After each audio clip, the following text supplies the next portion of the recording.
जम्मू कश्मीर में 1100 के ऊपर पहुंचे डेंगू के मामले। मरीजों का पिछले 8 सालों का टूटा रिकॉर्ड। निजी और सरकारी अस्पतालों में मरीजों का पहुंचना जारी।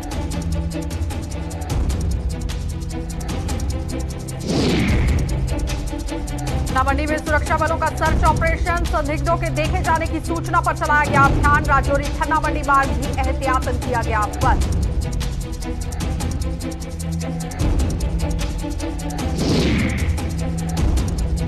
और किश्तवाड़ में पकलडूल परियोजना का कामकाज 9वें दिन भी रहा बंद। गतिरोध खत्म करने का स्थानीय प्रशासन का प्रयास भी रहा विफल।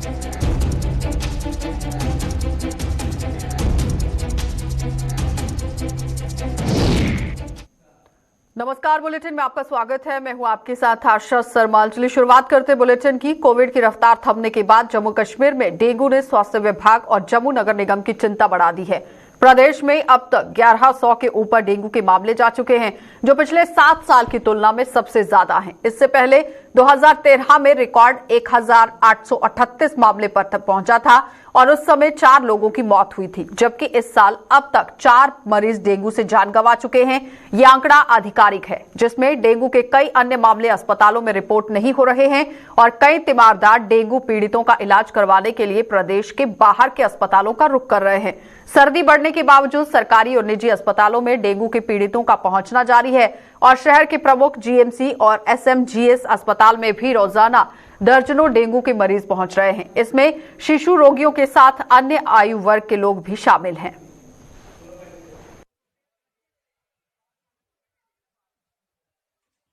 लेकिन मैं अभी भी यही लोगों से अनुरोध करूंगी आपके माध्यम से कि प्रिवेंटिव मेजर्स जो है वही इम्पोर्टेंट है इसको कम्बैट करने के लिए, क्योंकि ये इसका कोई इलाज नहीं है स्पेसिफिक, ना इसका कोई वैक्सीन है। सो इसमें सिम्टोमेटिक ट्रीटमेंट ही देना होता है फीवर में, और इसमें कोई वो नहीं है, एस्पिरिन नहीं देनी है, सिर्फ पैरासिटामोल देनी है। अगर ज्यादा कोई प्रॉब्लम हो जाए तो नियरेस्ट आपके हॉस्पिटल में आप जरूर जाइए। कुछ हमने बेड्स जो है वो अलॉट किए हुए हैं, अलॉटेड बेड्स हैं हर एक हेल्थ इंस्टीट्यूशंस ने, उन्होंने डेंगू के लिए किए हुए हैं। तो म्युनिसिपल कॉर्पोरेशन इसके लिए फॉगिंग कर रही है और स्प्रेइंग कर रही है। फॉगिंग होती है मच्छर जो उड़ता है, जो मच्छर उड़ता है वो काटता है, उसके लिए फॉगिंग होती है। और फॉगिंग से जहां जहां वो फॉगिंग होती है, जो मच्छर वहां पे होता है वो उससे मर जाता है। आई डोंट नो किस तरह से लोग कहते हैं कि वो उससे तितर बितर हो जाता है।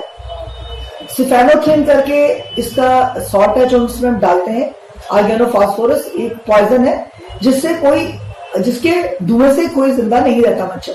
इसीलिए मच्छर जो एडल्ट मच्छर है वो कम हो जाता है। दूसरी चीज आती है indoor spray and outdoor spray. Outdoor spray के लिए हम फॉगिंग करते हैं, इंडोर स्प्रे के लिए हम स्प्रेइंग करते हैं फॉर द लार्वा।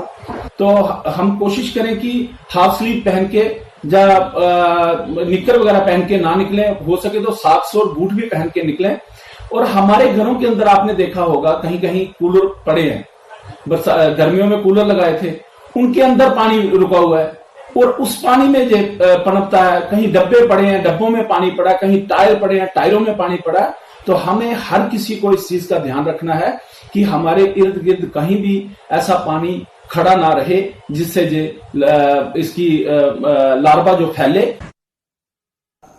तो जिला राजौरी के ठन्ना मंडी इलाके में कुछ संदिग्धों की मूवमेंट देखे जाने पर सुरक्षा बलों ने दोबारा सर्च ऑपरेशन शुरू कर दिया है। लोगों की सुरक्षा को ध्यान में रखते हुए सेना ने राजौरी ठन्ना मंडी मुख्य मार्ग को यहां वाहनों की आवाजाही के लिए बंद कर दिया और संदिग्धों की तलाश के लिए बड़े पैमाने पर दिन भर यहां अभियान चलाया गया। आज सुबह ठन्ना मंडी के ऊंचाई वाले इलाकों में कुछ संदिग्ध बंदूकधारी देखे जाने की सूचना के बाद सुरक्षा बलों ने बड़े स्तर पर तलाशी अभियान शुरू कर दिया और इस बीच यहां राजौरी ठन्ना मंडी मार्ग को बंद कर दिया गया। बताया यह भी जा रहा है कि दोनों ओर से कुछ राउंड फायरिंग भी हुई थी और ऐसी आशंका जताई जा रही है कि आतंकवादियों का ये दल उसी का हिस्सा है जिन्होंने पुंछ में सुरक्षा बलों पर हमला किया था।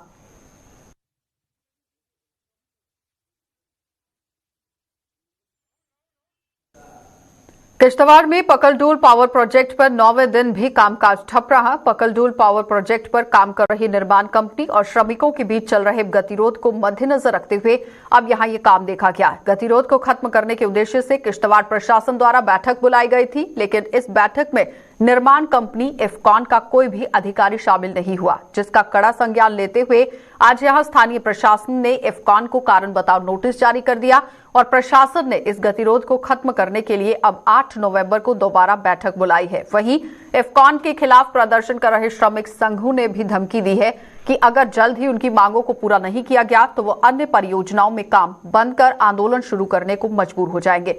आपको ये भी बताते चलें कि स्थानीय श्रमिक प्रोजेक्ट पर बाहरी राज्यों के श्रमिकों को रखने का विरोध कर रहे हैं। दिन काम बंद है। आज जिला इंतजामिया ने डीसी साहब ने हमें बुलाया था, मैनेजमेंट को भी, दोनों पार्टीज को बुलाया था हमारे जो इश्यूज थे उसके रिगार्डिंग।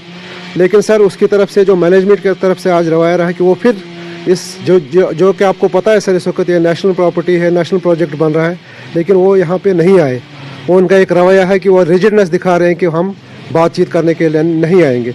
उसमें हमारा मजदूर जिस वक्त सफ़र कर रहा है, आपको पता है सर इस वक्त किन हालात में हमारा मजदूर काम कर रहा है। और उसके रिगार्डिंग सर एक डीसी साहब ने, हमारे एडीसी साहब ने कंपनी को एक नोटिस भी इशू किया है, शोकाज नोटिस, जो कि आप देख सकते हैं कि वो यहाँ पे बातचीत के लिए क्यों नहीं आए।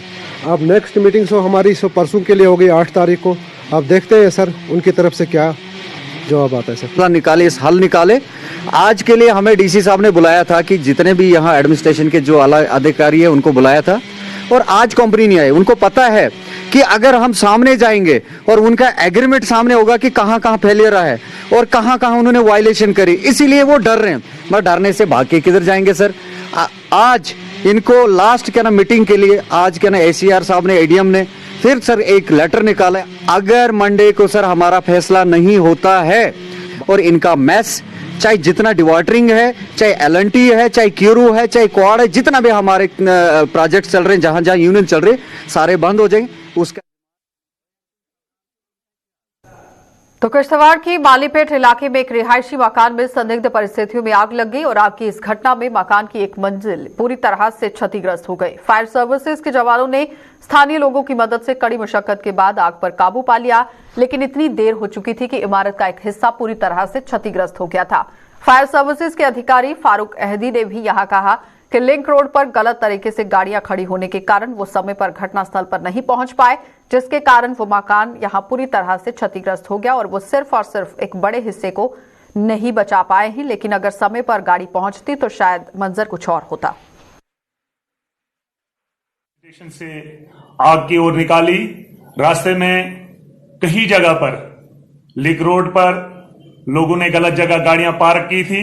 इसकी वजह से थोड़ा वक्त हमें जाया हुआ और हमने काफी हद तक कोशिश की कि हम जल्द से जल्द आग पर पहुंचे। जो ही हम मौके आग पर पहुंचे, वहां पर जवानों ने और मुकामी लोगों ने, रेड क्रॉस, पुलिस और आर्मी जो मौके पर वहां मौजूद थे, उन्होंने काफी हमें ताउन दिया। उनके सहयोग से, लोगों के ताउन से हम इस आग को काबू पाने में कामयाब हुए।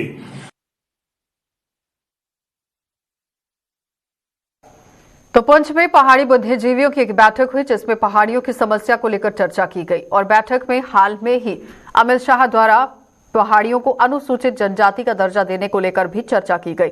इस अवसर पर पुंछ के बुद्धिजीवियों ने केंद्र सरकार और केंद्रीय गृह मंत्री अमित शाह का आभार जताते हुए कहा कि अब तक जितनी भी सरकारें केंद्रीय व प्रदेश में आई हैं, उन्होंने हमेशा पहाड़ियों की अनदेखी की है।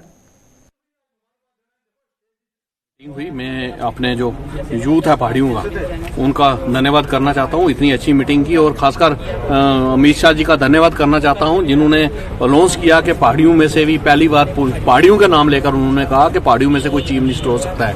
अगर उन्होंने ऐसा किया, मैं दिल खोलकर ये प्रधानमंत्री जी और अमित शाह जी से कहता हूँ कि तमाम पहाड़ी जो है वो तन मन धन से भारतीय जनता पार्टी और हिंदुस्तान के साथ खड़े हैं। पहाड़ी जो है वो उन्होंने हमेशा हिंदुस्तान का झंडा उठाया है, हिंदुस्तान के झंडे को कभी नीचे नहीं होने दिया। मैं शुक्रिया अदा करूंगा। आज जो मीटिंग थी, मैं जो मीटिंग में आए उनका भी बहुत बहुत शुक्रिया अदा, धन्यवाद। जो यहाँ के पुंछ के बड़े बड़े लीडर आए, उन्होंने अपनी अपनी सियासी बातें की और चले गए। पहाड़ियों की बात कम हुई, सियासत की बात ज्यादा हुई। बीजेपी एक ऐसी पार्टी है जिसने 1989 से पहाड़ियों का मसला जो है चल रहा है। हमारे बुजुर्गों ने बड़ी मेहनत की इस मसले के लिए, लेकिन कुछ नहीं हुआ। भारतीय जनता पार्टी ने जो पहाड़ियों के लिए किया वो आप सबको पता है। अमित शाह साहब ने 5 बार स्टेज से पहाड़ियों के लिए ऐलान किया कि पहाड़ियों को उनका स्टेटस मिलेगा। ठीक है। रविंदर रैना साहब वो जो कि पहाड़ी हैं, उन्होंने पहाड़ियों का मुद्दा जो है दिल्ली में हर जगह, कश्मीर में कश्मीरियों के साथ मिलके जो मुद्दा उठाया, उनकी वजह से अगर कल की हमें कोई स्टेटस मिलता है तो वो उसके हकदार रविंदर रैना साहब जो हमारे बीजेपी पार्टी के प्रेसिडेंट हैं वो है मेरे लिहाज से। और जी जो पुंछ के लीडर यहाँ आए थे जिन्होंने 2-2 मिनट बोला, अपनी अपनी बातें रखी और उठ के भाग गए, ठीक है नहीं। इनको जब ये सत्ता में थे तब तो इन्होंने कुछ नहीं किया, पहाड़ियों के लिए तो कभी उठाया नहीं। जो डिप्टी चेयरमैन रहे, जो एमएलसी रहे, जो हमारे एमएलए रहे, उन्होंने कुछ नहीं किया। बोलने वाले लोग थे और जो हम चाहते थे कि हमें एसटी स्टेटस मिलना चाहिए, जिसमें पुंछ, राजौरी, उड़ी, करना और इसके अलावा और बहुत सारे एरिया हैं जो ट्राइब में जो है वो गिने जाते हैं, लेकिन उनको जो है अभी तक जो है शेड्यूल ट्राइब का जो है ये दर्जा नहीं दिया गया था। तो लेकिन इस बार खुशी का मुकाम ये है कि इस बार जब ऑनरेबल होम मिनिस्टर साहब ने यहाँ जम्मू कश्मीर का दौरा किया तो खुले लफ्जों में पहली बार देखने को आया है कि बिला लिहाज मजहब, मिल्लत, मसलक, रवादारी को कायम रखते हुए हर एक ने आकर एक ही डिमांड वन वॉइस की है, वो की है एसटी स्टेटस, जिसमें सबसे बड़ा खिता हमारा जो जम्मू कश्मीर का है उसमें हमारी हिंदू बरादरी आती है, मुस्लिम बरादरी आती है, सिख और क्रिश्चियंस। लेकिन इन सब लोगों ने यकजा होकर, इकट्ठे होकर एक ही चीज़ की डिमांड की है, वो की है शेड्यूल ट्राइब का स्टेटस जो है पहाड़ी लोगों को मिलना चाहिए। और जिसकी जो यहाँ पर अनाउंसमेंट है ऑनरेबल हमारे जो होम मिनिस्टर है अमित शाह जी वो कर गए हैं, इसलिए हम उनका शुक्रिया अदा करते हैं। और आज इसी हवाले से यहाँ पर एक बहुत बड़ा कन्वेंशन रखा गया है। तो रोशनी के त्योहार दीपावली और गोवर्धन पूजा के बाद आज देश भर में भैया दूज का त्योहार मनाया जा रहा है और भाई बहन की प्रेम और समर्पण के प्रतीक इस त्योहार पर बहनें अपने भाइयों के माथे पर तिलक लगाकर उनकी लंबी उम्र की कामना करती हैं और बदले में भाई भी उन्हें तोहफे देकर ताउम्र उनकी रक्षा करने का वचन देता है। जम्मू सहित संभाग के अन्य जिलों में भी आज लोग इस त्योहार की सदियों से चली आ रही परंपरा को बखूबी निभाते हुए नजर आए। रक्षाबंधन के बाद ये दूसरा ऐसा त्योहार है जो बहनों को समर्पित है और खासतौर पर बच्चों में इस त्योहार को लेकर खूब उत्साह देखा जाता है। आज भाई दूज के उपलक्ष्य पर मैं आप सबसे कुछ कहना चाहती हूँ। आज सारी बहनें अपने भाइयों के लिए उनकी लंबी उम्र के लिए कामना करती हैं और आज मैं भी अपने भाई की लंबी उम्र के लिए प्रार्थना करूँगी। और अंत में यही कहना चाहूँगी, मेरी तरफ से आप सबको हार्दिक शुभकामनाएं भाई दूज की। हम सभी बहनों ने अपने भाई पर तिलक लगाकर भाई की लंबी आयु की कामना की है और इस दिन सभी बहनें अपने भाई को तिलक लगाती है। अज भैया दूज है, अस भैया दूज टिक्का लगा दे हैं भैया दी, इंदी लंबी उम्र की कामना करा दे हैं कि इंदी लंबी उम्र होए ते सदा साडे सिर पर इंदा हथ रहे। तो जम्मू के साथ साथ संभाग के अन्य जिलों में भी आज भैया दूज का त्योहार हर्षोल्लास के साथ मनाया गया। उधमपुर और पुंछ सहित अन्य जिलों में लोगों ने इस पर्व की सदियों से चली आ रही परंपराएं निभाई। इस दौरान बहनों ने सरहदों की रक्षा में डटे हुए वीर जवानों की लंबी उम्र की भी कामना की।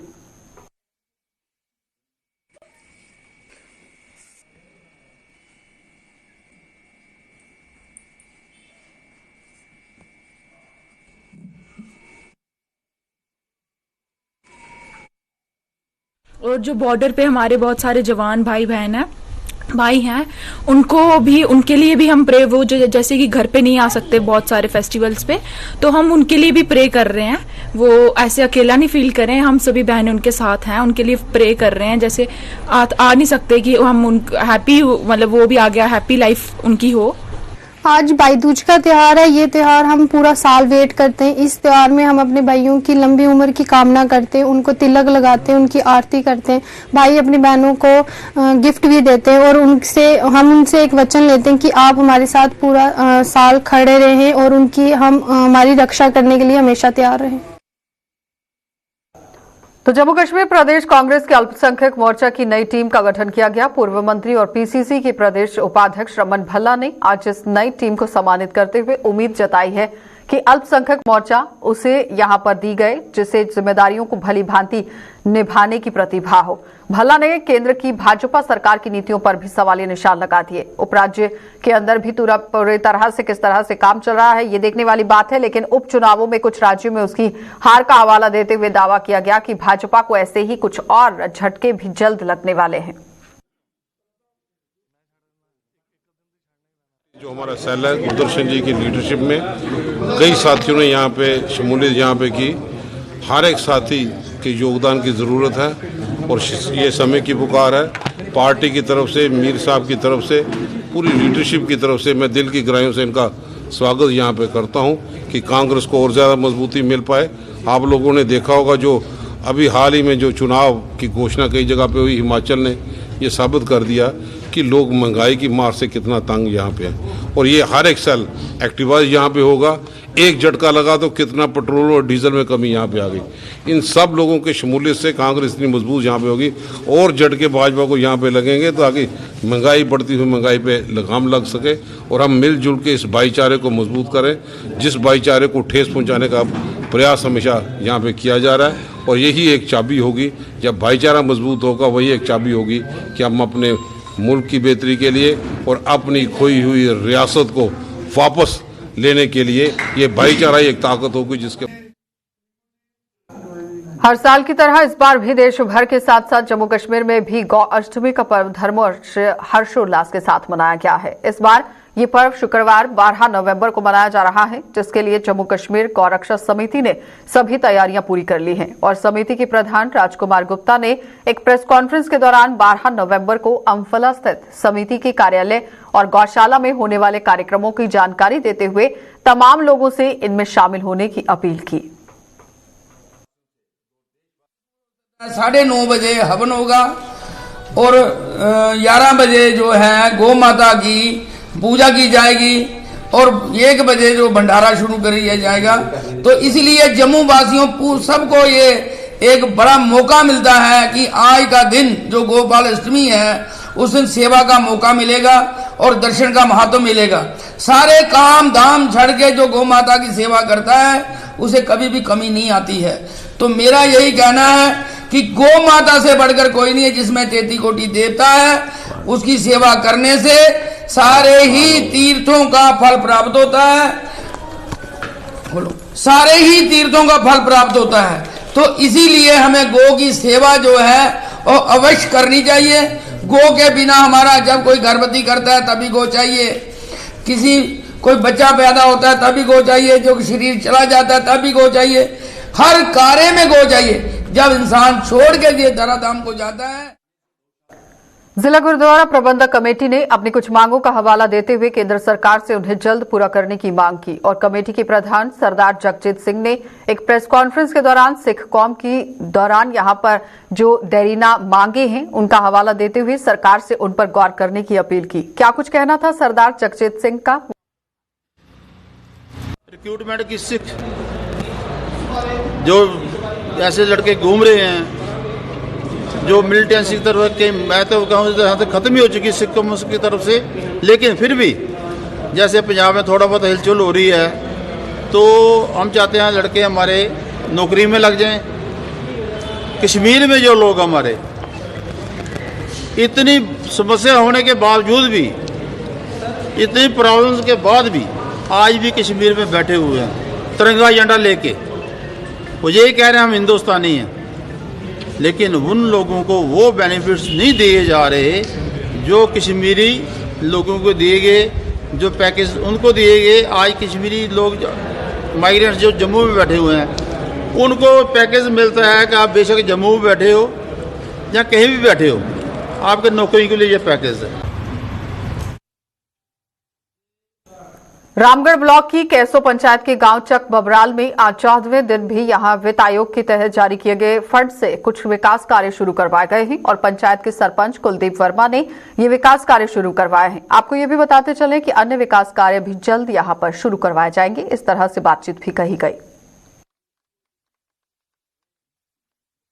4,30,000 की लागत से 14FC प्लस नरेगा के तहत जो गली का काम शुरू हुआ है और जो बड़ी पुरानी लोगों की मांग थी उसको देखते हुए हमने आज काम जो स्टार्ट करवाया है। आने वाले दिनों में पंचायत में और भी जो कार्य हैं इसी तरह हम जारी रखेंगे ताकि हमारे लोग जो हैं वो अपना राहत की सांस ले सके। इसी को देखते हुए हमने जो काम स्टार्ट करवाया है।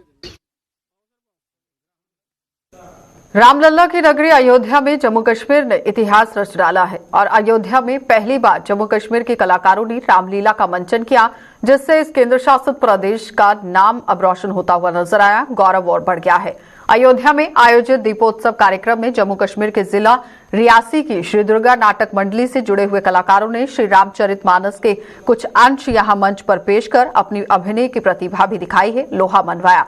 श्री दुर्गा अष्टमी मंडली के प्रधान संजीव खजूरिया ने बताया कि इस नाटक मंडली की स्थापना 1890 में हुई थी और तब से ही ये रामलीला का मंचन करती आ रही है। श्री राम की जन्मभूमि अयोध्या में रामलीला का मंचन करना एक अपने जैसी बात है। उनकी मंडली का कोई भी सदस्य इससे पहले कभी अयोध्या नहीं आया था और अयोध्या में रामलीला करने के लिए और उन्हें ये सौभाग्य जो प्राप्त हुआ है, ये सौभाग्य की बात है, गौरव की बात है। वहीं मंडल में शामिल कलाकारों को भी मानो मुंह मांगी मुराद मिल गई।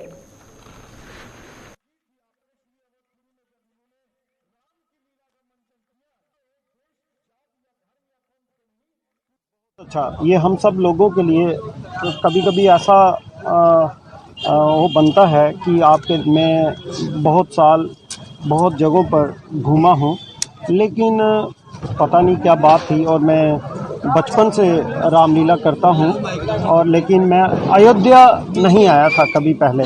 और मुझे ऐसा लगता है कि मेरी जो 41 लोगों की टीम है उनमें भी कोई भी शख्स जो है वो अयोध्या नहीं आया था। तो पता नहीं, हम सबको साथ आना था, ये प्रभु राम की कृपा थी, तो हम लोग बड़े सौभाग्यशाली हैं। आप पूछ रहे हैं कैसा लगता है, तो ये हमारे लिए एक सपने जैसा है जो आज सत्य हो गया और हम लोग यहाँ पहुँचे। श्री दुर्गा नाटक मंडली जो है वो रियासी जिला की एक सांस्कृतिक धार्मिक मंच है और हम सामाजिक कार्यों में भी रहते हैं। लेकिन जो रामचरितमानस का मंचन की आप बात कर रहे हैं, तो हमारी ये जो दुर्गा नाटक मंडली है वो 1890 में हमारे बुजुर्गों द्वारा स्थापित की गई और जिस समय ये स्थापित की गई तो इसका विशेष उद्देश्य जो था वो रामलीला करना, रामचरितमानस आधारित दृश्यों का मंचन करना यही था। उसके बाद नहाया, उधर जाके उधर किश्ती पे बैठ गए घूमने लिए। फिर आज दिन में मैं राम मंदिर में आया, राम मंदिर के दर्शन हो गए, दर्शन हो चुके हैं। तो जम्मू कश्मीर में आतंकवाद से ज्यादा मौतें सड़क हादसों से हो रही हैं, ये सच्चाई किसी से छिपी नहीं है। जम्मू कश्मीर की सड़कें लगातार इंसानी लहू से सुर्ख हो रही हैं और अगर यूं कहा जाए कि इसके लिए काफी हद तक लोग भी जिम्मेदार हैं तो कुछ गलत नहीं होगा। ये तस्वीर है जो आप अपनी टीवी स्क्रीन पर देख रहे हैं, इस बात का गवाह है कि चंद मिनटों की देरी यहां सहने के बजाय लोग अपनी जान किस तरह से जोखिम में डालते हैं और डालने से बाज नहीं आते। ये तस्वीरें जम्मू पठानकोट हाईवे पर बारी ब्राह्मणा इलाके की हैं, जिनमें आप साफ देख सकते हैं कि किस तरह से दोपहिया वाहन चालक अपनी नासमझी का परिचय दे रहा है और इन्हें ऐसा करने से रोकने के लिए यहां पुलिस भी तैनात नहीं की गई है। तो जाहिर तरीके से अगर आप बीच रास्ते को इस तरह से काटते हुए नजर आएंगे तो एक्सीडेंट होना लाजमी है, हादसा होना लाजमी है। देखिए किस तरह से दोपहिया वाहन जो है वो निकलते हुए नजर आ रहे हैं, लेकिन यहाँ पर पुलिस का नाका होना बहुत जरूरी है, पुलिस की गश्त होना बहुत जरूरी है, जो बिल्कुल भी देखने को नहीं मिलती है। इसमें पुलिस विभाग को काम करने की जरूरत है। आपने देखा होगा कि हमारे यहाँ 2 सब बेस बने हैं, लोग सब में से भी गाड़ी निकालते हैं और कई बार वहाँ एक्सीडेंट हो चुके हैं।